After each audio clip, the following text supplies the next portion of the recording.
ஆச்சரியமான ஒரு வார்த்தை. பரிசுத்த ஆவியானவர் மிக மிக முக்கியம். உங்களுக்குள் இருக்கிற ஸ்பிரிட், ஆவி, தேவ ஆவியோடு இணைகிறதினாலே மகத்தான காரியங்கள் உங்களுக்குள் நடக்கிறது.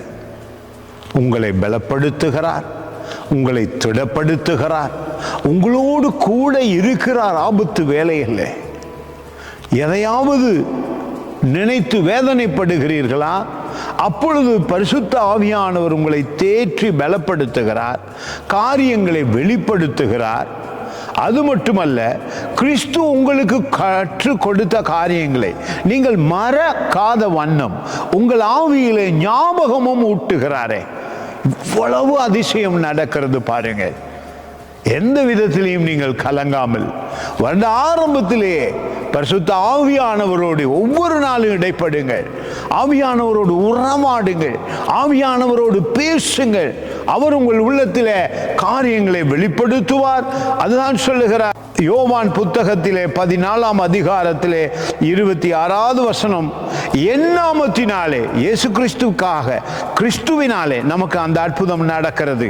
என் நாமத்தினாலே பிதா அனுப்ப போகிற பரிசுத்த ஆவியாகிய தேற்றரவாளனே எல்லாவற்றையும் உங்களுக்கு போதித்து, எல்லாவற்றையும் கவனியுங்கள், வார்த்தை எல்லாவற்றையும் போதித்து நான் உங்களுக்கு சொன்ன எல்லாவற்றையும், 2 தரம் எல்லாவற்றையும் உங்களுக்கு நினைப்பூட்டுவார்.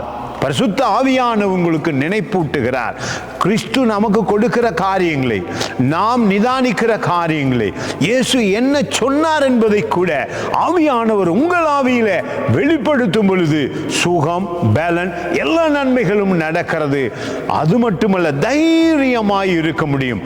வருட ஆரம்பத்திலே தைரியத்தை பெற்றுக்கொள்ளுங்கள், சமாதானத்தை பெற்றுக்கொள்ளுங்கள், பலனை பெற்றுக்கொள்ளுங்கள். பரிசுத்த ஆவியானவர் உங்களோடு கூட தங்கி இருக்கிறதுனால எல்லா வெற்றியும் உங்களுக்கு உண்டாயிருக்கும். God bless you.